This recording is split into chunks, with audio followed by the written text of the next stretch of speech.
Hey guys, tonight we take a gentle stroll into the softly lit chamber of Roman bedrooms, where the faint scent of beeswax lamps mingles with the whisper of silk sheets. Imagine yourself settling onto a low, cushioned bed framed by dark wood, surrounded by walls painted with faint frescoes of gods and nature. A quiet, intimate retreat after a long Roman day. You probably won't survive this mental time travel without a slight cringe or chuckle.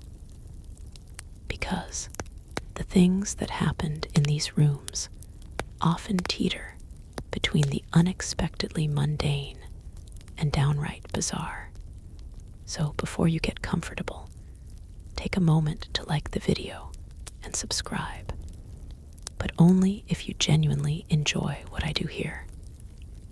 And hey, why not drop your location and local time in the comments? It's always fun to see who's dozing off alongside me from halfway across the globe. Now, dim the lights, maybe turn on a fan for that soft background hum, and let's ease into tonight's journey together. You start by noticing how Roman bedrooms, or cubicula, aren't quite like the bedrooms we're used to. They're often small, tucked away within larger domus or apartment-like insulae. The air here can feel heavy, partly because of the closeness of walls plastered with decorative art, partly because of the oils and perfumes the occupants like to burn. A little lavender, a touch of rosemary. This room wasn't just for sleeping. No, it was a stage for romance, politics, and sometimes scandal. And often, these rooms were shared by more than just the married couple. Slaves, guests, or even curious neighbors occasionally squeezed in, raising eyebrows or sharing awkward silences. One fact to gently unfold: the Roman bedroom furniture was surprisingly minimalistic, but deeply symbolic. Beds called lectus came in various styles. The lectus cubicularis was specifically for sleeping, while the lectus triclinaris was for reclining during meals, or, well, other more indulgent reclining activities. These beds weren't just practical, they represented social status. The more elaborate your bed, the more you signaled your wealth, and by extension, your desirability. Historians still argue whether these beds were more about comfort or about impressing visitors with subtle status plays. Now, here's a quirky tidbit. Some Romans loved to add little niches or secret compartments near their beds, sometimes for storing personal letters, but also occasionally for hiding love tokens or even small sex toys. Archaeologists have found tiny carved figures and smooth stones shaped to, well, let's say, assist in personal pleasure. It's like your favorite lazy Sunday hiding an unexpected twist of eccentricity. The intimacy of these rooms also extended to light and sound. Imagine the flicker of oil lamps casting shadows that danced on the painted walls, making the frescoes seem alive. The faint trickle of water from indoor fountains or pipes nearby added to the ambience, creating a softly hypnotic background. This sensory layering helped set a slow, dreamy mood perfect for the bedroom's secret rituals, those moments of whispered conversations, tentative touches, or wild abandon. And yet, the bedrooms were not always private sanctuaries. In wealthier homes, the walls were often thin, and thin walls mean thin secrets. You might overhear hushed debates about love affairs or witness a hurried tryst cut short by an unexpected visitor. This proximity bred both intrigue and tension, and sometimes what was meant to be a quiet night turned into a neighborhood spectacle. One debate historians love to tangle over is how much privacy Romans really had in their bedrooms. Some argue these spaces were intimate retreats where lovers could truly escape, while others suggest the concept of privacy was different, more fluid and collective than today's individualistic ideas. After all, family and social bonds were often the bedrock of Roman life, so the bedroom wasn't necessarily the fortress of solitude we might imagine. So here you are, resting against a soft pillow, the distant murmur of the city beyond those painted walls, pondering the delicate dance of privacy and exposure. The Roman bedroom was a paradox, at once a cozy hideaway and a stage for some of the empire's most peculiar sexual customs. Remember this: the next time you light a scented candle or fluff your pillows, you're stepping into a ritual that, in some way, hasn't changed for 2 millennia. Except maybe you won't find a curious slave hiding in the closet or a neighbor knocking to join your midnight party. Or will you? You settle deeper into the rhythm of the Roman night, and now your mind drifts toward the peculiar potions and aphrodisiacs that promise to spice up bedroom affairs, or at least that's what their labels claimed. Picture this: a steaming cup of something foul-smelling, maybe fermented fish sauce called garum, a staple in Roman kitchens, but apparently not just for dinner. Some swore it had libido-boosting powers. You probably won't survive drinking that. But hey, desperate times call for desperate measures. Aphrodisiacs in ancient Rome came in all shapes and smells, often combining animal parts, herbs, and bizarre additives that today's pharmacists would side-eye with a raised brow.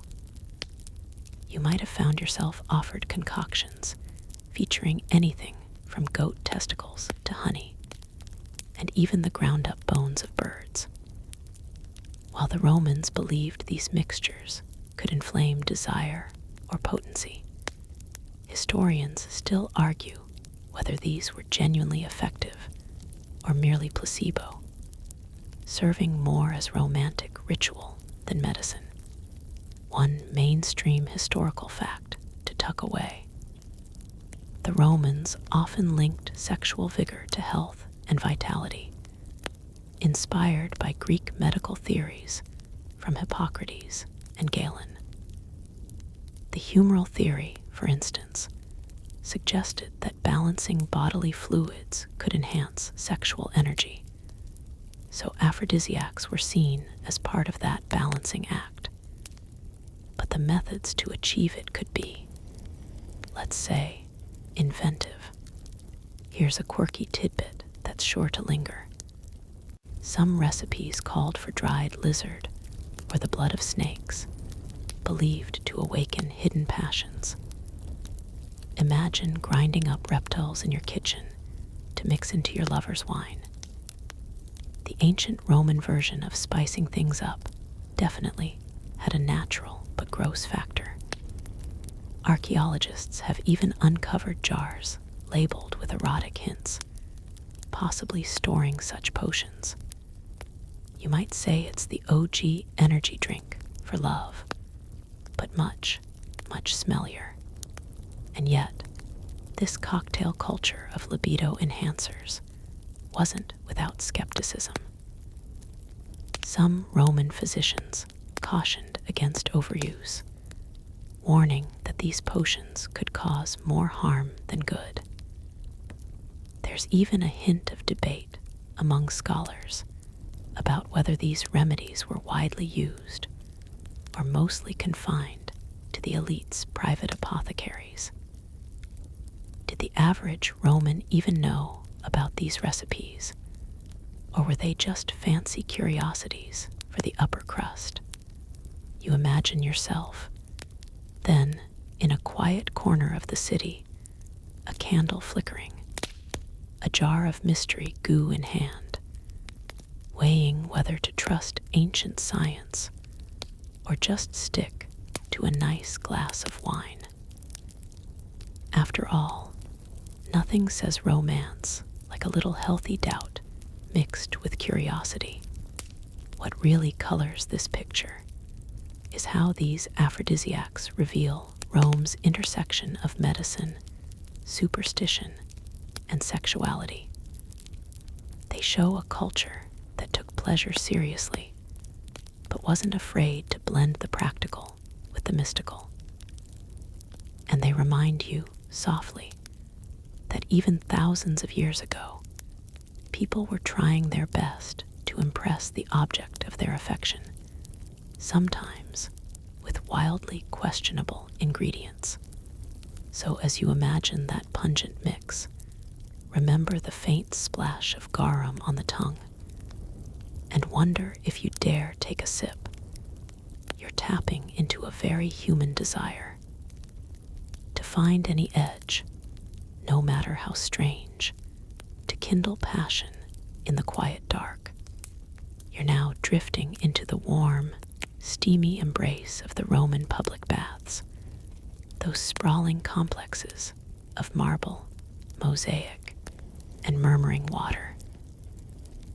The baths were more than just places to get clean. They were bustling social hubs where the scent of olive oil mingled with the subtle undertone of human curiosity, and occasionally something a little spicier.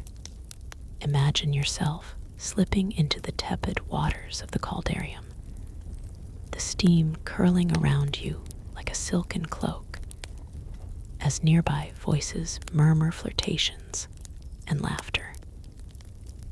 You probably won't survive the gossip if you're not careful. These baths were where secrets flowed as freely as the water. Public baths, or thermae, were an essential part of Roman life, not just for hygiene, but for business deals, political chatter, and yes, romantic encounters. The Romans had an interesting relationship with nudity here. It wasn't necessarily about exhibitionism, but more about communal ease and trust. Yet historians still argue whether the casualness of nakedness in the baths reflected true openness, or was a performative social norm hiding underlying anxieties. One historical fact you can rely on: baths typically included a sequence of rooms with varying temperatures, from the chilly frigidarium to the steamy caldarium, designed to relax muscles and cleanse the body. But these were also prime spots for casual meetings, where the boundaries between public and private blurred delightfully. People lounged side by side, dipped and chatted, and sometimes slipped away for whispered conversations in shadowed alcoves. Here's a quirky detail to imagine. Some bath complexes had special rooms called laconicum, essentially ancient Roman saunas where you could sweat out your worries and occasionally meet a secret lover. Archaeologists have uncovered evidence suggesting some bathhouses even had tiny private rooms or love niches designed for more discreet encounters. So, think of it as the original social network, but with more water and fewer emojis. Bath etiquette was strict, yet oddly flexible. Men and women usually bathed separately, but there were exceptions, especially during certain festivals or private parties. Some emperors and elites threw extravagant bath parties where the social order felt delightfully topsy-turvy. Historians still debate just how common mixed-gender bathing was, and whether it was a widespread practice or more of an elite indulgence. You can almost hear the clinking of oil flasks and the splash of sandals on wet stone as Romans moved from one room to another, their conversations growing more playful under the haze of steam. The baths were also a hotbed for flirtation, with slaves sometimes acting as discreet matchmakers or go-betweens. And then there's the ever-present risk of scandal. You remember the story of Emperor Nero, who allegedly used the baths for his infamous escapades, blurring lines between ruler and libertine. Or the gossip about Julius Caesar, who supposedly enjoyed the company of certain courtesans during his soaks. The baths weren't just for cleansing the body. They also washed the veil off many secrets. So as you picture the gentle trickle of water, the soft murmur of voices, and the faint scent of olive oil and herbs, you're stepping into a world where cleanliness and desire swirled in equal measure. The baths were a place to relax, to socialize, and perhaps most importantly, to indulge in the slow, deliberate art of flirtation. Remember that intimacy didn't always wait for the bedroom. Sometimes it soaked in warm water, surrounded by the hum of a city that never quite slept. The walls around you now whisper stories of Pompeii's erotic murals, their faded colors still daring to tell tales centuries later. As you trace your gaze over the delicate brushstrokes, you notice figures entwined in poses, both playful and provocative, set against the lush backdrop of Roman daily life. These images aren't just decoration, they're windows into a world where sensuality was woven into art with an unblushing hand. You probably won't survive the shock of just how casual these depictions were, especially compared to modern sensibilities. Pompeii's erotic art, found in places like the House of the Vetii and the Lupanar, reveals a surprising openness towards sexuality. The frescoes include everything from mythological scenes, like Priapus with his oversized emblem, to explicit portrayals of couples at ease. These images decorated walls in both public brothels and private homes, showing that erotic art wasn't limited to seedy establishments, but enjoyed by a broader audience. One solid fact to hold on to is that these murals served multiple purposes. They were thought to bring good luck, ward off evil spirits, and perhaps most importantly, signal the homeowner's acceptance of pleasure and fertility. Yet, historians still argue whether these images reflected widespread attitudes or were mostly confined to certain social classes and locales.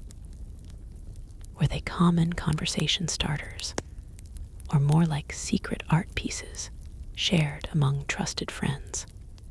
Here's a quirky tidbit to soften the scene. Some of the frescoes include humorous, even slapstick elements, like oversized phalluses depicted with comical faces or scenes that seem to mock certain sexual mishaps. It's as if the artists knew that while sex was serious business, it also deserved a gentle wink and a nudge. The ancient Romans weren't shy about mixing humor with lust. These paintings also hint at some of the more fringe practices and fantasies that might have tickled Roman fancy.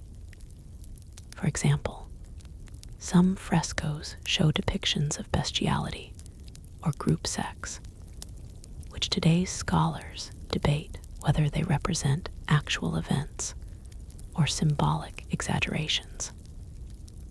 There's also speculation about whether these images encouraged certain behaviors or simply reflected existing practices. The location of this erotic art adds another layer of intrigue. In brothels, it served as both decoration and advertisement, guiding clients to particular rooms or services. In private homes, it might have been a statement of power or an expression of personal freedom. You imagine a Roman couple reclining nearby, the flickering light casting shadows over these bold images, mixing desire with a touch of taboo. And yet, despite their frankness, these murals were integrated into everyday life with a quiet confidence. They weren't hidden behind closed doors, but proudly displayed, challenging the prudishness of future centuries. You might say the Romans were the original masters of keeping it real when it came to sex and art. So as you let your eyes linger on these centuries-old scenes, remember that behind every brushstroke is a story of curiosity, humor, and the timeless human urge to express love and desire, even if it's through a cheeky, cartoonish phallus or a mythic love scene. The air grows thick with incense as you lean closer to the mysterious world of Roman love spells, rituals whispered behind closed doors, designed to make hearts flutter or crush rivals under invisible forces. Picture yourself holding a tiny carved doll, sometimes pinned with needles, sometimes wrapped in strange herbs, all meant to sway the fickle gods of love or bend another's will. You probably won't survive the thought of ancient romance magic without a shiver or a raised eyebrow. Love spells in Rome were as common as they were curious. From simple incantations to elaborate rituals, they aimed to attract, bind, or even punish lovers. People often commissioned practitioners, known as depictions or curse writers, to inscribe secret messages on thin sheets of lead folded tightly and thrown into wells or graves, as if mailing a letter directly to the underworld. Historians still argue whether these spells were taken seriously or were more theatrical expressions of frustration and hope, a mainstream fact to keep in mind. Love magic was deeply intertwined with Roman religion and superstition. Many spells invoked gods like Venus, Cupid, or even lesser-known spirits believed to govern desire. The rituals sometimes required unusual ingredients, hair, nail clippings, or even the blood of animals, each chosen for symbolic potency. You can almost smell the mix of herbs and burnt offerings, a heady concoction meant to stir the soul. Here's a quirky detail for your mental cabinet. Some love spells involved dolls, not unlike modern voodoo figures, but with a Roman twist. These dolls, often crudely fashioned, represented the target of the spell. Pinning the doll or placing it in certain locations was supposed to cause the desired effect, whether to ignite passion or instill jealousy. Imagine ancient Romans crafting tiny love puppets in hopes of manipulating the heart's unpredictable tides. The language of these spells often combined poetic pleas with harsh curses, blurring the line between affection and menace. One can almost hear the whispered desperation or sly amusement behind these incantations. And yet, there's an ongoing debate about the true purpose of such magic. Were they tools of control and domination, or simply a way for powerless individuals to influence love when all else failed? Romantic rituals sometimes included secret meetings at odd hours, performed in shadows or by moonlight, adding to the mystique. Love potions, too, might be linked to these spells, blending the lines between magic, medicine, and superstition. You might think of these practices as the ancient Romans' equivalent of texting you up, but with much more dramatic flair.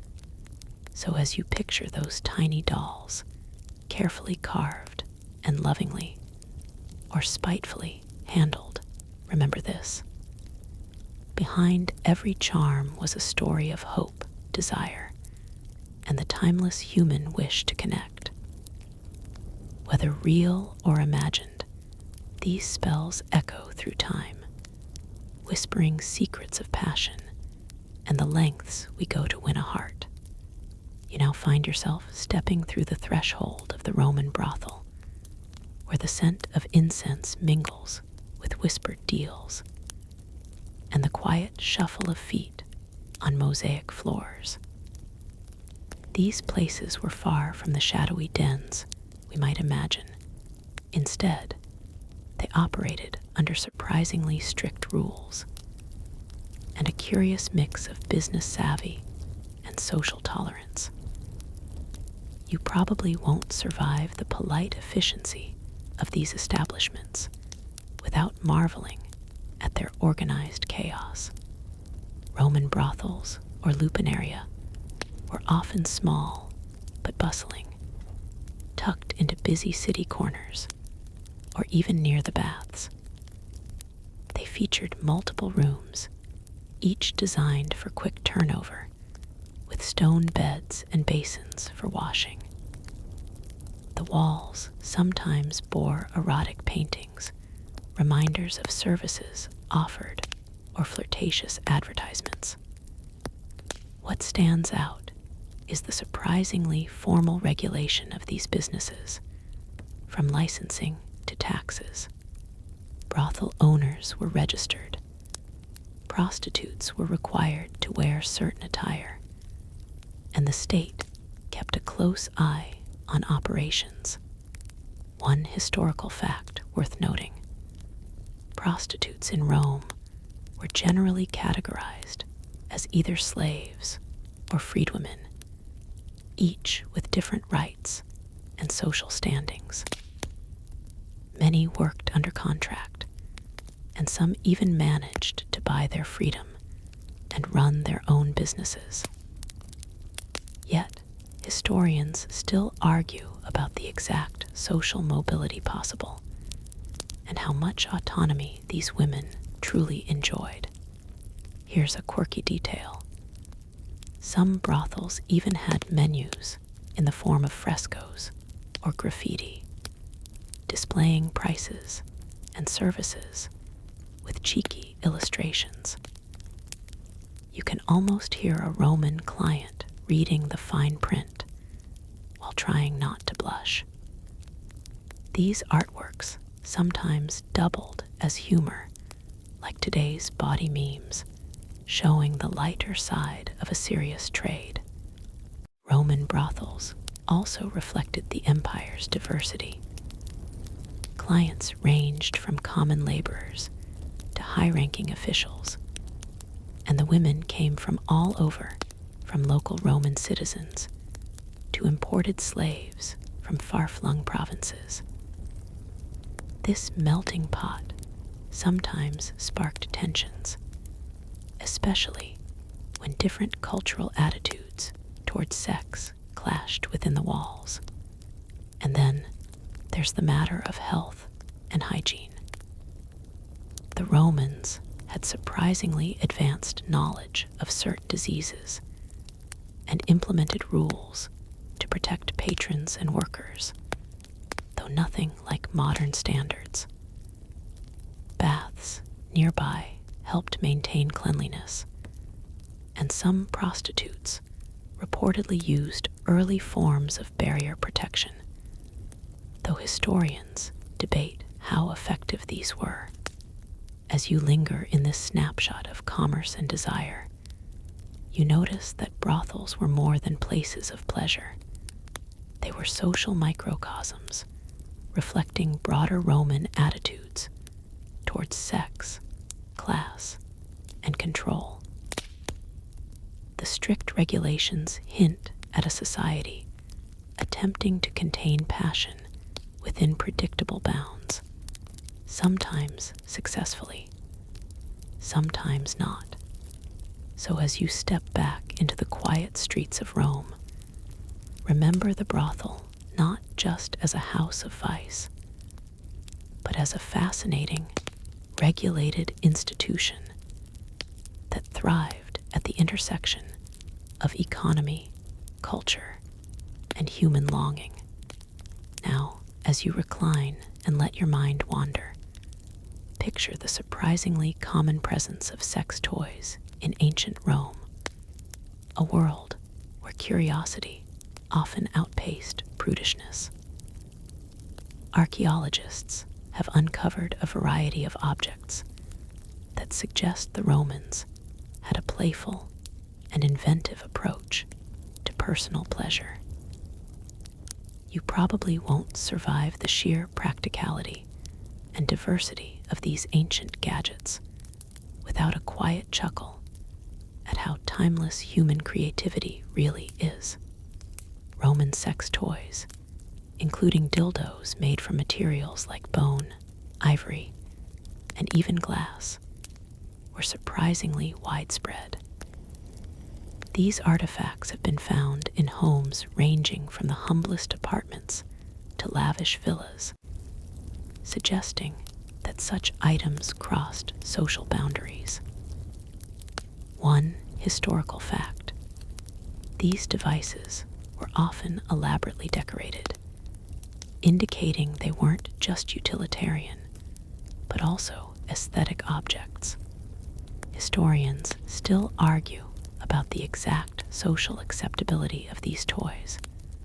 Were they discreet indulgences or openly embraced? Here's a quirky tidbit.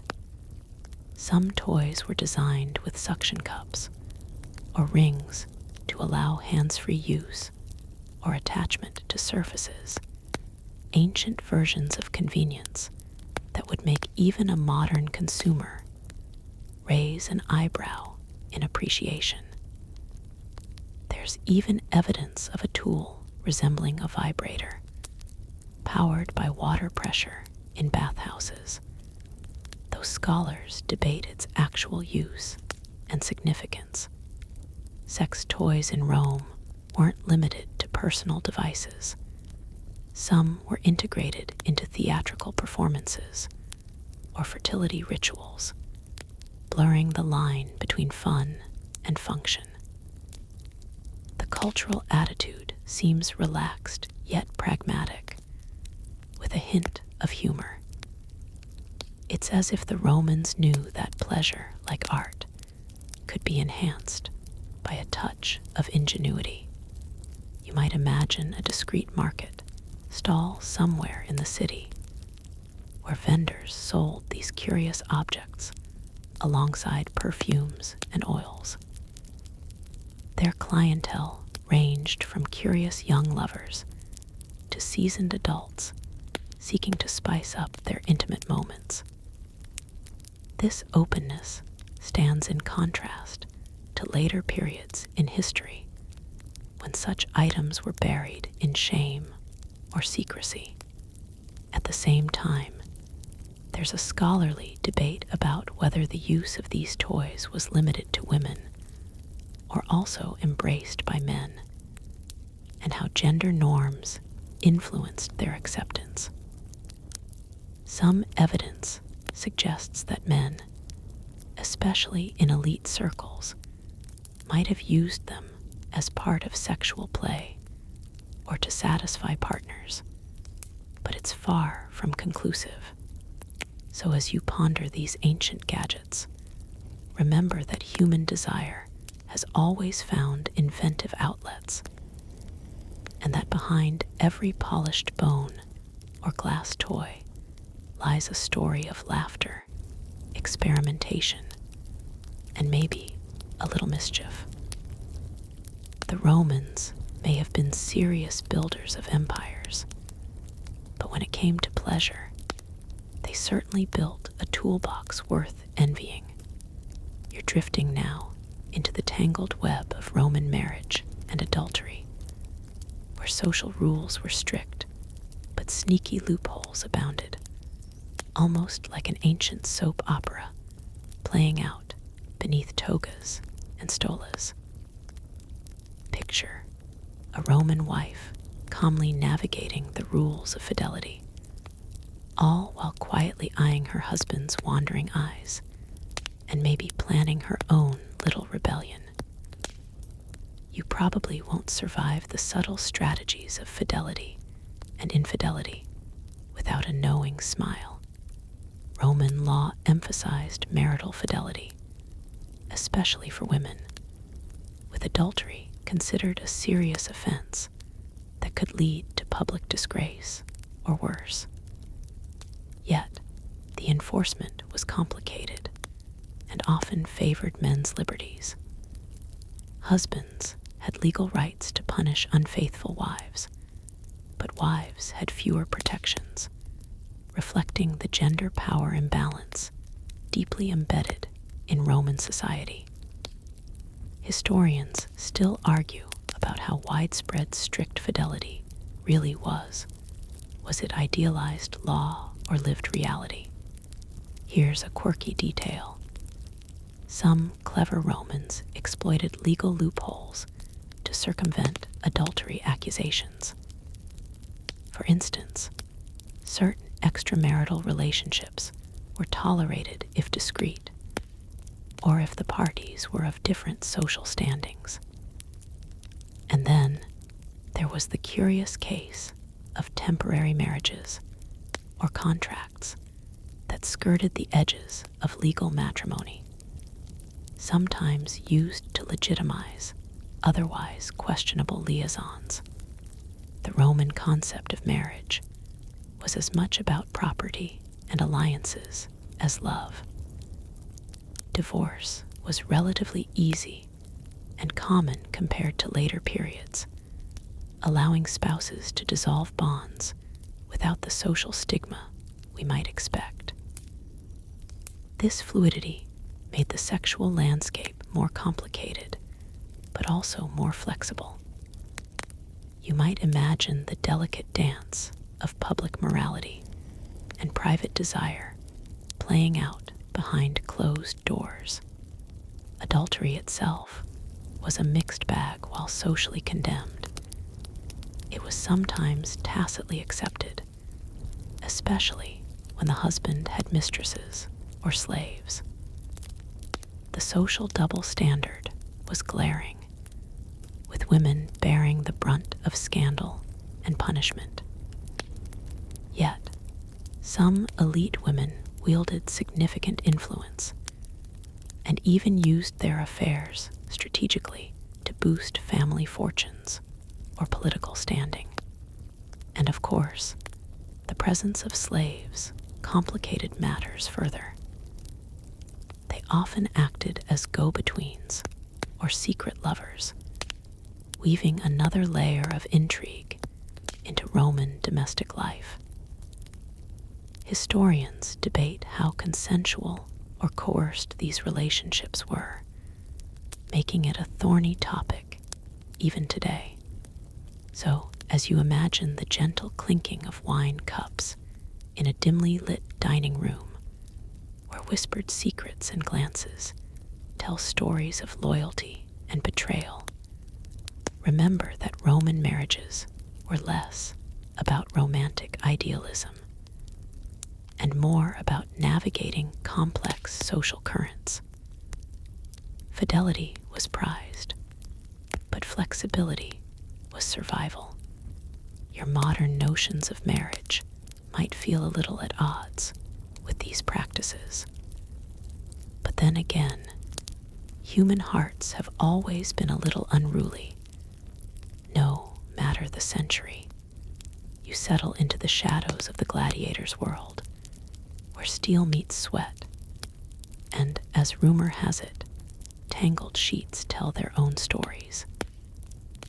Imagine the rough-hewn fighters, muscles gleaming with oil and scars, not just battling in the arena, but rumored to be entwined in secret romances behind the scenes.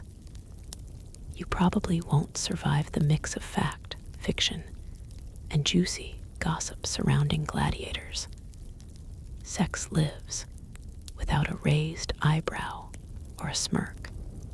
Gladiators were mostly slaves or prisoners trained for combat, but they also held a unique cultural position. Historical fact: some gladiators became celebrities with fan followings, and their allure extended beyond the arena. Their attractiveness and physical prowess made them objects of desire for women and men alike. But historians still argue how much freedom gladiators had in choosing partners or pursuing relationships, given their status and strict control. A quirky tidbit: there are ancient graffiti and poems suggesting that gladiators sometimes had groupies or admirers who followed their careers obsessively, sending gifts or love notes. Some sources hint at gladiators participating in relationships that crossed social classes, blurring the usual boundaries of Roman society. Yet this romantic aura coexisted with harsh realities.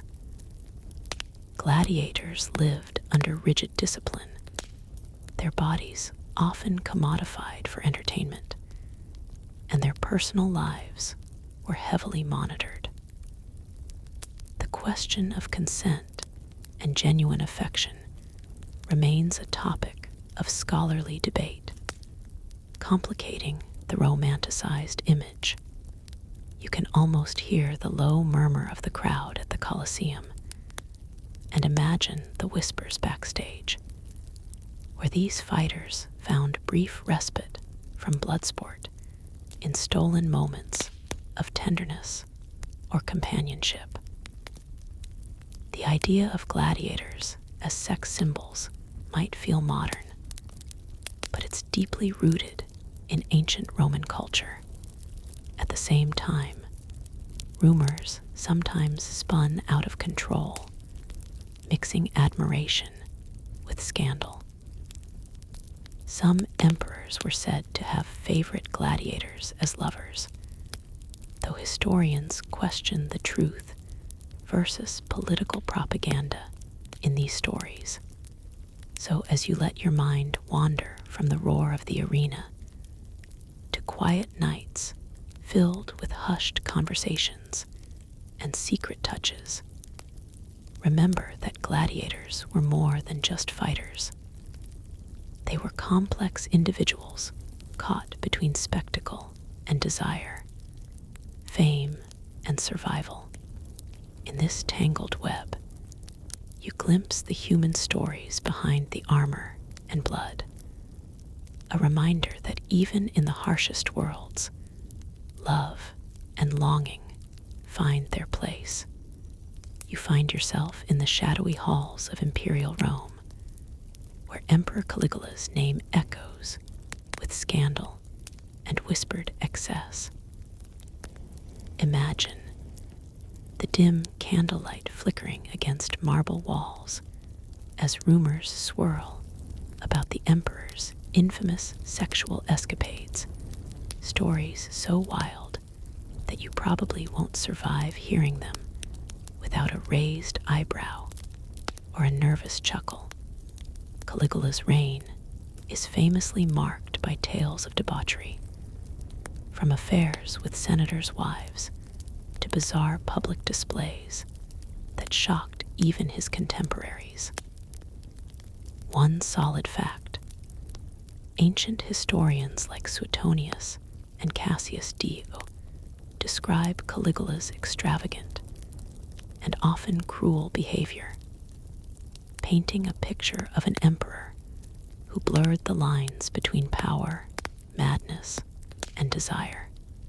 Yet historians still argue over how much of this scandalous lore is exaggerated political propaganda designed to tarnish his legacy.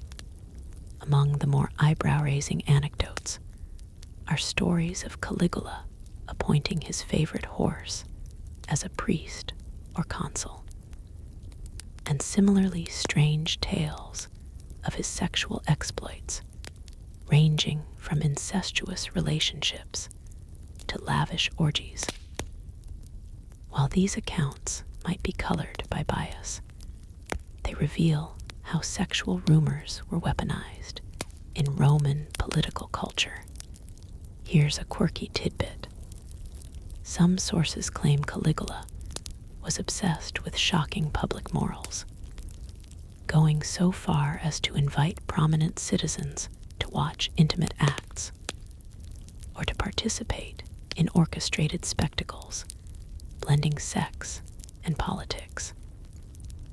Whether true or not, these stories highlight how sexuality could be wielded as a tool of power and fear. The scholarly debate centers on separating fact from fiction. Was Caligula truly a depraved libertine, or the victim of sensationalist historians? Some modern researchers suggest his behavior might have been exaggerated to justify his assassination and the political upheaval that followed. You might imagine the emperor's palace as a place where pleasure, politics, and paranoia intertwined, a labyrinth of whispered secrets and dangerous desires. Caligula's legacy reminds you that in Rome, sexuality was never just private. It was a weapon, a spectacle, and sometimes a mask for deeper madness. So as you picture those flickering shadows on imperial walls, remember that behind every scandalous tale lies a complex mix of truth, myth, and the enduring human fascination with power and pleasure. You're drifting now into the nuanced world of same-sex relationships in ancient Rome, a realm where affection and taboo intertwined like the delicate threads of a worn tapestry. Imagine yourself walking along a sun-dappled Roman street, overhearing whispers of passionate bonds that didn't quite fit the molds of modern categories. You probably won't survive the subtle complexities without rethinking your assumptions about love and desire. Roman attitudes toward same-sex relationships were layered and often contradictory. One solid fact: while male citizens were expected to engage in heterosexual marriage for procreation, relationships between men were tolerated under specific social rules, mainly hinging on status and roles. For example, freeborn Roman men were expected to be dominant in these encounters. Passive roles were stigmatized. Historians still argue about the nuances and everyday realities behind these social expectations. Here's a quirky detail to ponder. Roman poets like Catullus and Martial wrote openly about same-sex desire, sometimes with biting humor, sometimes with sincere longing. Their verses hint at a world where sexual identity was fluid, but public honor and power dynamics shaped how love was expressed and perceived. Female same-sex relationships are less documented, but evidence suggests they existed in private spheres, often invisible to public discourse. The rarity of explicit references has led scholars to debate whether female desire was actively suppressed or simply overlooked. The social and legal framework was complex. While explicit laws against same-sex acts were rare, cultural norms heavily influenced personal lives. For example, Emperor Nero's reportedly open bisexuality was scandalous, but tolerated within certain circles. This fluidity challenges modern binaries and highlights Rome's unique sexual landscape. You might imagine quiet, secretive meetings in gardens or dim rooms where lovers defied social strictures with tender glances and whispered promises. These moments of intimacy, though often hidden, were part of Rome's rich human fabric. At the same time, satire and political invective weaponized accusations of sexual deviance, making same-sex relationships a tool for social control or character assassination. The line between acceptance and condemnation was thin and ever-shifting. So as you reflect on these layers of affection, power, and social codes, remember that ancient Rome held a complicated but vibrant spectrum of love, one that defies easy categorization and reminds us that human desire has always been multifaceted. You glide softly into the daily lives of Roman prostitutes, a world layered with complexity and social contradiction. Imagine a narrow street lined with shops and homes, where some women balanced the weight of survival, stigma, and occasional empowerment. You probably won't survive the quiet resilience behind their smiles without a new appreciation for their nuanced existence. Roman prostitutes, called meretrices, occupied a unique social position.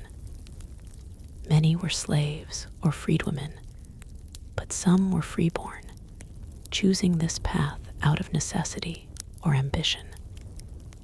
A solid fact: prostitution was legal and regulated by the state, with prostitutes required to register and pay taxes. Yet, despite their visibility, they were marginalized socially and legally, often barred from certain civic rights. Historians still argue how much agency these women truly had within this constrained framework.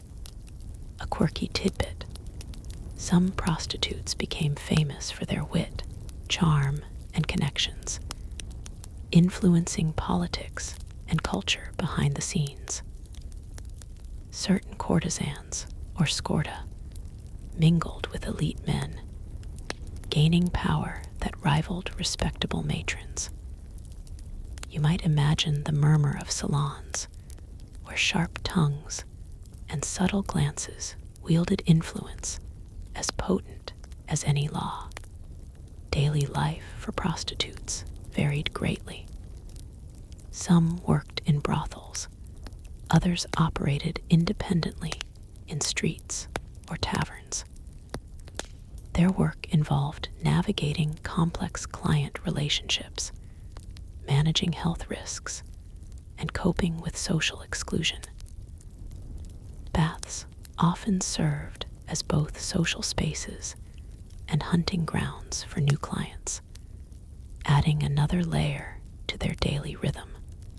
Interestingly, graffiti found in places like Pompeii offers a candid glimpse into their lives, clients leaving messages of praise, mockery, or longing. This raw, sometimes crude record reveals the humanity behind the profession, blending humor with hardship.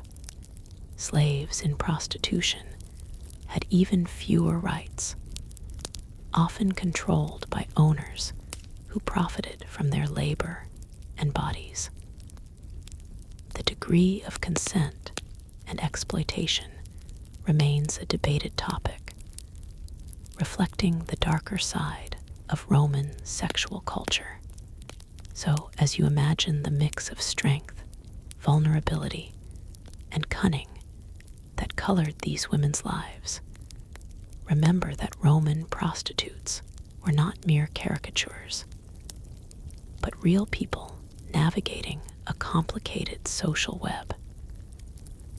Their stories remind us that sex, survival, and society have always been intricately linked. You ease now into the curious world of Roman fertility rituals, where superstition, hope, and a dash of the bizarre intertwined like delicate threads in a tapestry of life's most intimate desire to bring new souls into the world. Imagine yourself standing at a rustic altar, the scent of burnt offerings hanging in the cool air, as a priest murmurs prayers and gestures towards strange objects, some that might make you squint in confusion or smirk at their oddity. You probably won't survive the peculiar mix of faith and folklore without a soft laugh or a raised eyebrow. Fertility was a cornerstone of Roman society, vital not only for family continuity, but for the empire's strength. One solid fact: Romans celebrated numerous festivals and rites aimed at promoting fertility, such as the Lupercalia, a raucous spring festival involving animal sacrifices and playful rituals believed to bless couples with fertile energy. Yet historians still argue whether these rites were more symbolic celebrations or believed to have real magical power. Here's a quirky tidbit to savor. Some fertility rituals involved using objects like phallic amulets, often worn or displayed to ward off evil and attract fertility. Archaeologists have uncovered tiny charms shaped like animals or body parts, sometimes made from bone or bronze, believed to possess mystical properties. Imagine carrying a little bronze phallus for good luck, Rome's ancient version of a lucky rabbit's foot. Another strange practice involved sprinkling women with goat's blood or rubbing them with animal fat, meant to awaken latent fertility. It sounds a bit messy, but in the Roman mind, it was a potent blend of the natural and supernatural. You might picture couples nervously participating in these rituals, hoping that the gods would smile upon their union. Some rites were private, whispered in the quiet of home bedrooms. Others were wild, public celebrations full of music, dance, and uninhibited joy. The open question among scholars is how these rituals shifted over time, especially as Christianity's rise changed the religious landscape and attitudes toward fertility practices. Were the older rites suppressed, adapted, or simply faded into obscurity? So as you imagine the flicker of torches and the rhythmic beating of drums accompanying these fertility ceremonies, remember that ancient Rome blended the sacred and the strange in its pursuit of life. These rituals offer a glimpse into the hopes and fears that have quietly echoed through every generation since.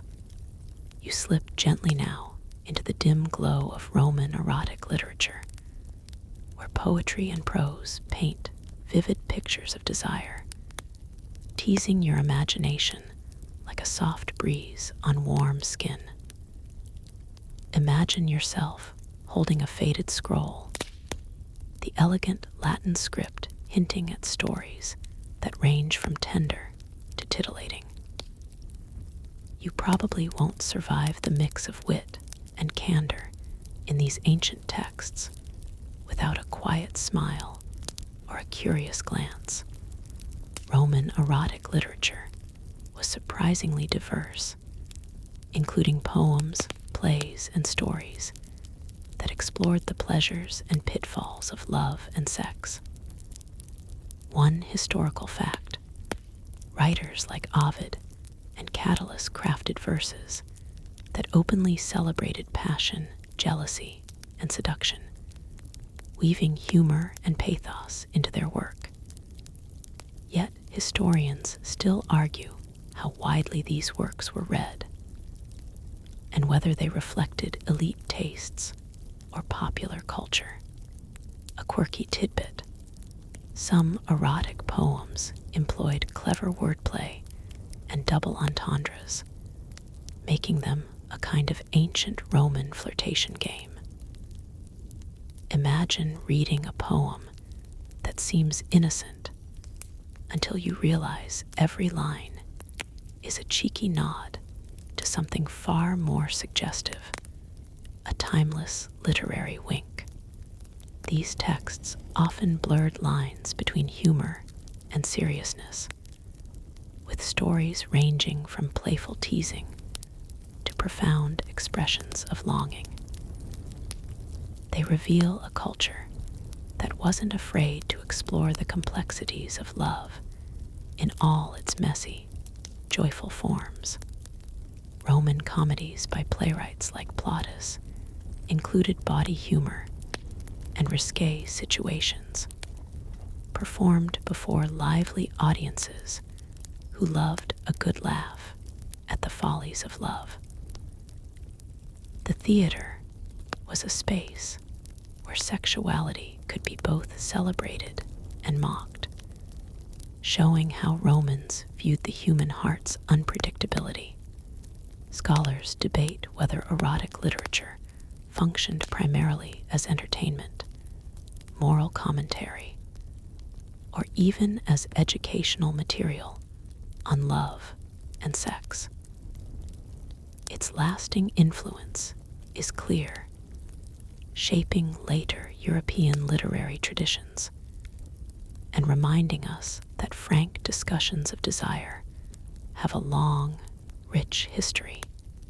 So as you imagine the soft crackle of parchment and the whisper of an ancient voice recounting these tales, remember that Roman erotic literature invites us into a world where humor and passion intertwine, a world that still speaks to our own.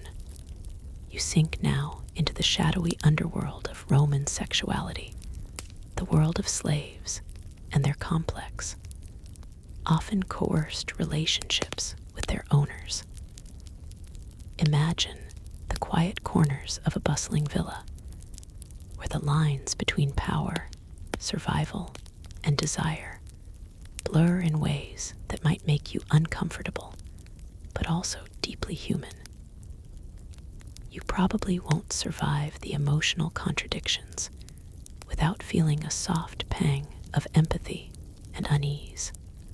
Slaves formed a significant part of Roman society, and many were involved in sexual relationships, both consensual and forced.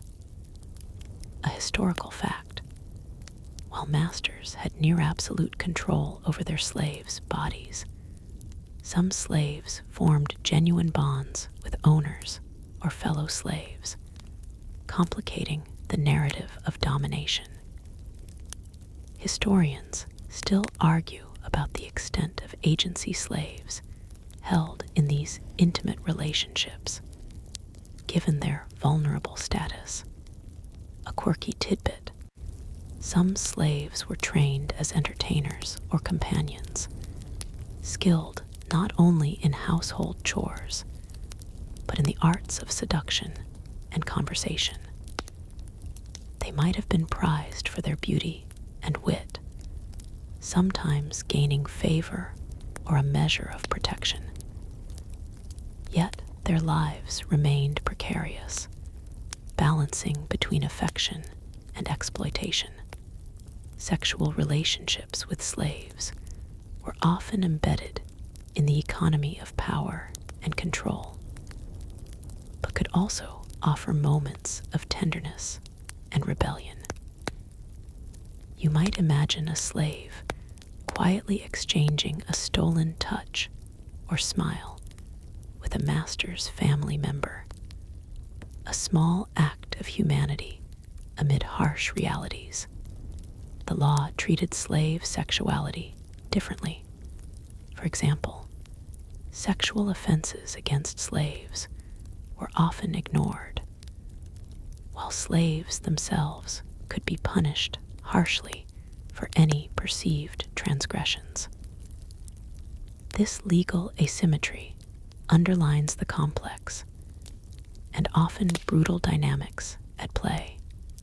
Scholars debate how these relationships influenced Roman family structures and social order, questioning whether such intimate connections challenged or reinforced existing hierarchies. So as you linger in this twilight zone of affection and power, remember that Roman sexuality was not just about pleasure, but also about survival, control, and the delicate negotiation of humanity within oppression. You find yourself wandering into the lively chaos of Roman festivals, wild, boisterous gatherings, where the usual rules of decorum loosened and indulgence was practically mandatory. Imagine the streets thrumming with music, laughter, and the scent of roasted meats, as masks and costumes blur identities and inhibitions alike. You probably won't survive the revelry without feeling the pulse of ancient pleasure mixed with a dash of mischief. Festivals like Saturnalia and Lupercalia were notorious for upending social norms, allowing slaves and masters to switch places, gifts to be exchanged, and sexual taboos to be bent or broken. A solid historical fact: Saturnalia was a week-long festival where role reversals and license created a carnival atmosphere, complete with gambling, feasting, and sometimes amorous encounters. Historians still debate how widespread and radical these reversals truly were, whether they were symbolic rituals or moments of genuine social upheaval. Here's a quirky tidbit. During Lupercalia, young men would run through the streets lightly whipping women with strips of goat hide, a ritual believed to promote fertility and health. It sounds bizarre now, but it was part of a larger celebration of life's renewal, mingling the sacred with the sensual. Public drunkenness, bawdy jokes, and playful teasing were common. As Romans embraced the festival spirit to escape everyday pressures.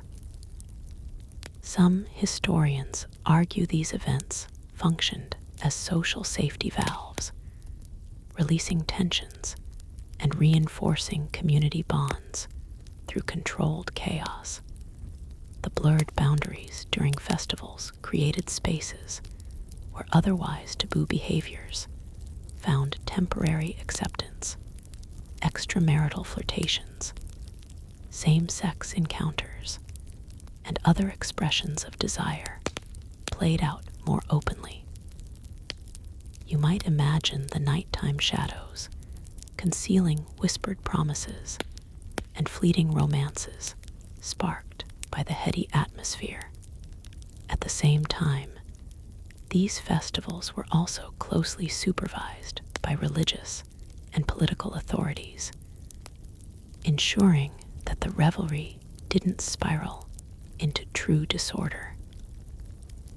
The dance between license and control was a careful balancing act. So as you imagine the clang of cymbals and the hum of chanting crowds, remember that Roman festivals were not just parties. They were carefully crafted moments where pleasure, power, and tradition intertwined in a delicate, intoxicating dance. You ease into the quiet chambers of Roman contraception and birth control, where practicality met superstition in a world keenly aware of the stakes of reproduction. Imagine the soft rustle of papyrus scrolls and the faint scent of herbal mixtures as you explore the many ways Romans tried to manage fertility long before modern medicine. You probably won't survive the ingenuity and sometimes absurdity of their methods without a smile or a wince. Romans used a variety of techniques to prevent pregnancy, blending herbal remedies, physical barriers, and ritualistic practices.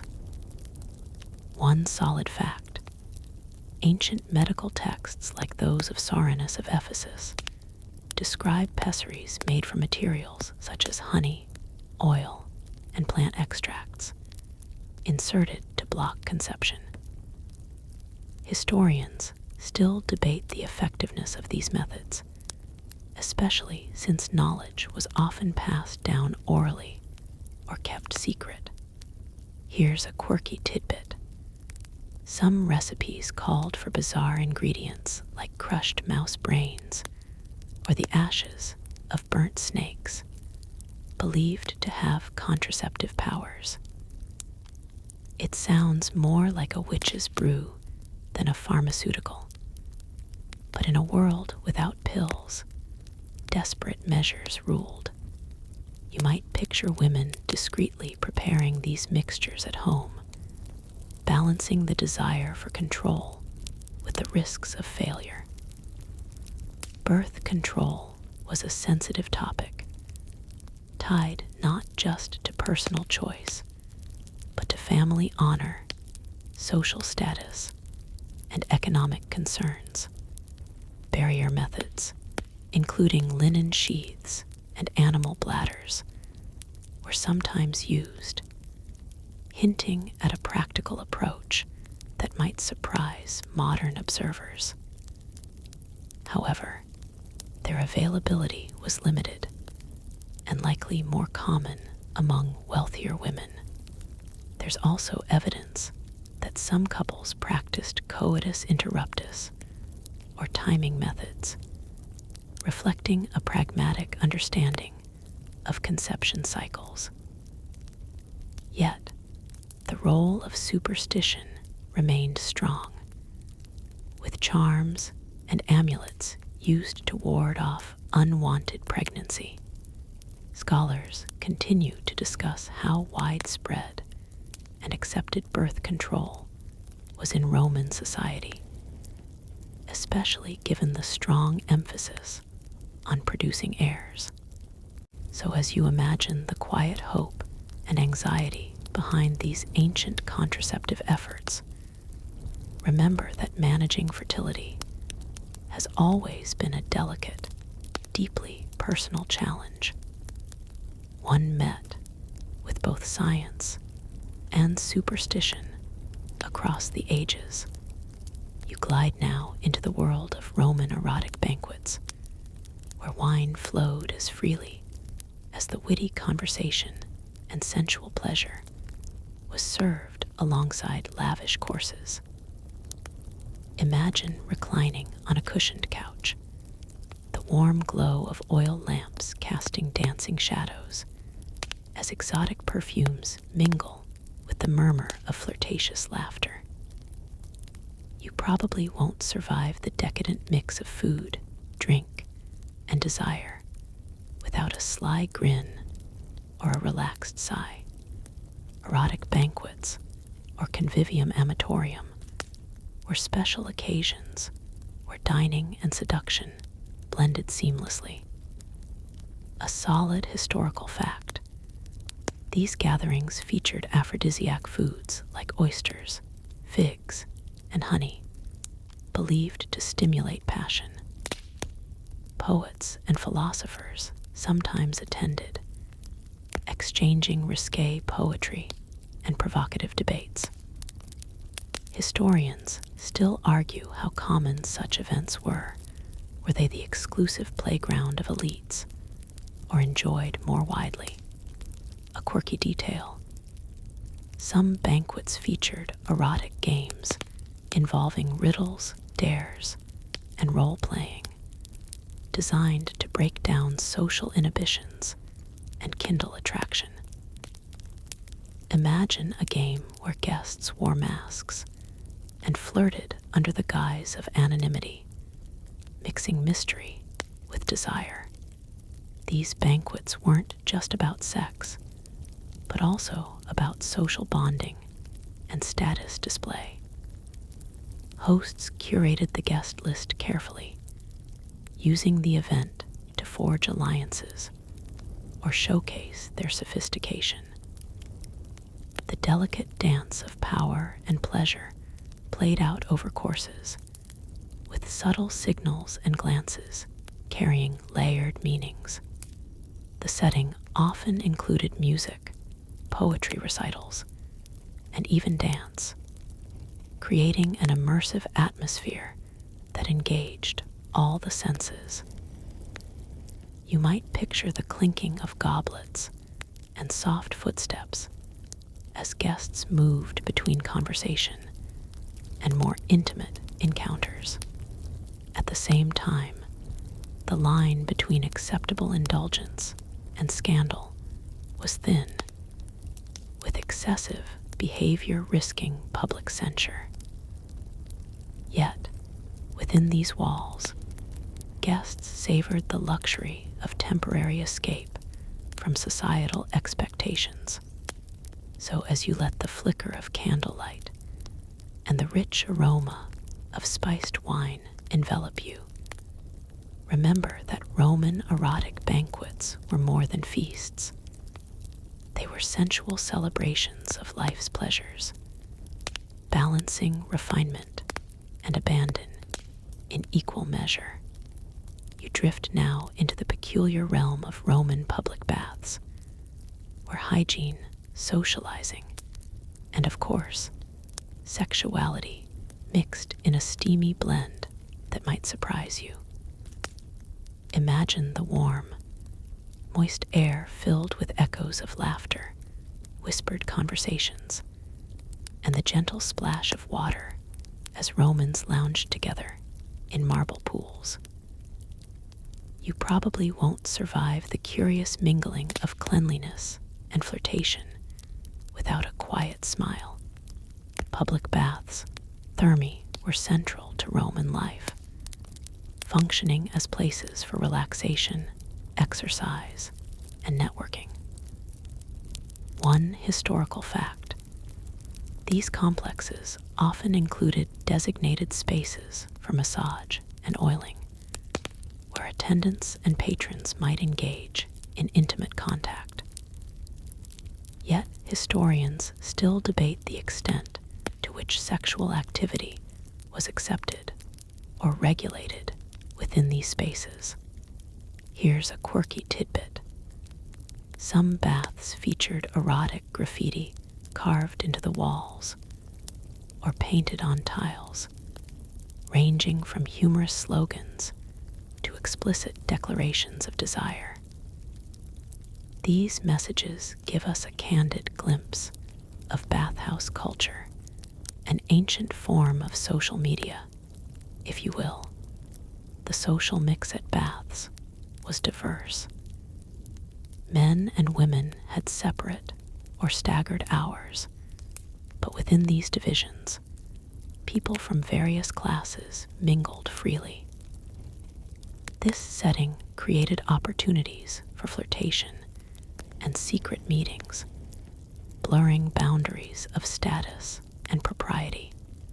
Bath attendants, often slaves or freed people, sometimes doubled as companions or lovers, adding layers of complexity to the relationships formed in these steamy environs.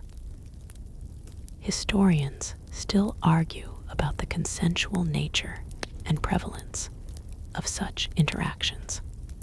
Imagine the gentle touch of oil being applied, the scent of lavender mingling with the warm water, and the quiet tension of stolen glances amid the chatter. Baths were both places of cleanliness and places where desire simmered beneath the surface.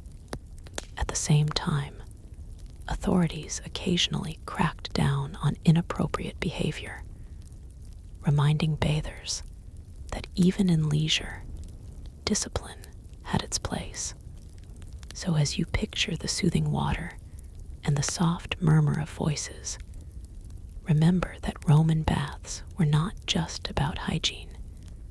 They were vibrant social hubs where friendship, politics, and yes, even romance flowed freely. You settle now into the world of Roman cosmetics and aphrodisiacs, a fragrant blend of beauty rituals and seductive potions designed to enchant and entice. Imagine delicate jars of perfumed oils, powders, and creams lined up on a marble vanity, their scents mingling in the warm air as you prepare for an evening of allure. You probably won't survive the sensory feast of ancient Roman beauty secrets without a contented sigh or a curious sniff.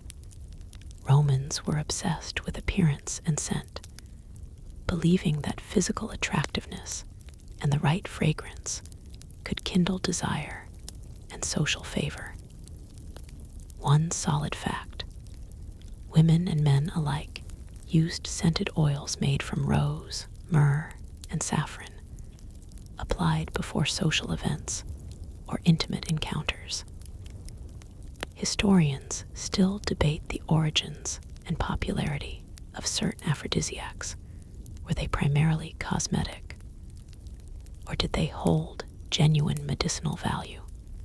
Here's a quirky tidbit. Some recipes for aphrodisiacs included unusual ingredients like crushed pearls or exotic animal parts, thought to boost virility or passion. Imagine mixing a potion with powdered unicorn horn well. Almost Rome's equivalents were a mix of the practical and the fantastical. Makeup was also part of the seduction toolkit. Women used kohl to darken their eyes, rouge on their cheeks, and even dyed their hair with plant extracts or henna. Men sometimes applied scented balms or powders, especially before social gatherings or the theater. Cosmetics had a dual role, enhancing beauty and signaling social status. High-quality perfumes and makeup were luxury items, often imported from distant lands, reflecting the wearer's wealth and taste. The open question among scholars is how these beauty rituals intersected with notions of morality and decadence, especially as critics sometimes linked excessive grooming with moral decline. So as you inhale the imagined aroma of sandalwood and rose, and picture the careful application of kohl in a softly lit room, remember that Roman cosmetics and aphrodisiacs were more than vanity. They were potent tools in the ancient dance of attraction and power. You glide now into the curious world of Roman erotic art and sculpture, where stone and paint capture moments of desire with surprising frankness and often playful humor. Imagine wandering through a villa's frescoed walls or admiring statues that celebrate the human body in all its forms. You probably won't survive the mix of artistry and audacity without a quiet chuckle or a sense of awe. Roman erotic art was both public and private, decorating homes, baths, and even taverns. A solid historical fact: Pompeii and Herculaneum's preserved ruins revealed murals and sculptures depicting everything from tender embraces to explicit scenes, suggesting an openness that modern viewers might find startling. Historians still argue about the intended audience. Were these works purely decorative, educational, or even protective charms? Here's a quirky detail. Many artworks featured phallic symbols, believed to ward off evil spirits and bring good luck. These images popped up everywhere, from doorways to amulets, merging superstition with sexuality. Imagine a door knocker shaped like a giant phallus roam's way of saying welcome, but beware. Erotic scenes also appeared in mosaic floors and pottery, sometimes with humorous captions or exaggerated poses. This blending of art and humor shows how Romans could laugh at human desires while celebrating them. Artists varied in style, from realistic to highly stylized, capturing not only the act of love, but also the personalities and stories behind it. Some pieces even hinted at social commentary, mocking or praising certain behaviors. At the same time, the preservation of such art offers a rare, unfiltered glimpse into private life, challenging modern notions of modesty and decorum. So as you imagine tracing your fingers over the cool marble or gazing at a vibrant fresco, remember that Roman erotic art invites us to see desire as both natural and playful, a timeless celebration carved in stone and color.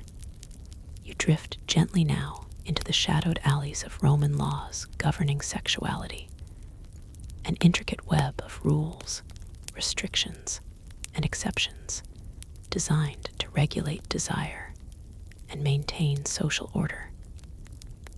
Imagine the heavy scrolls of legal code, the murmurs of courtroom debates, and the delicate balancing act between personal freedom and public morality. You probably won't survive the complexity without a slow nod to the Roman knack for bureaucracy. Roman law dealt with sexual behavior extensively, from adultery to prostitution, and even same-sex relations. One solid fact: the Lex Julia de Adulteriis Coercendis, introduced by Augustus, criminalized adultery and imposed harsh penalties on unfaithful wives and their partners, reflecting the state's interest in controlling family purity. Historians still argue about how effectively these laws were enforced and how they affected daily life.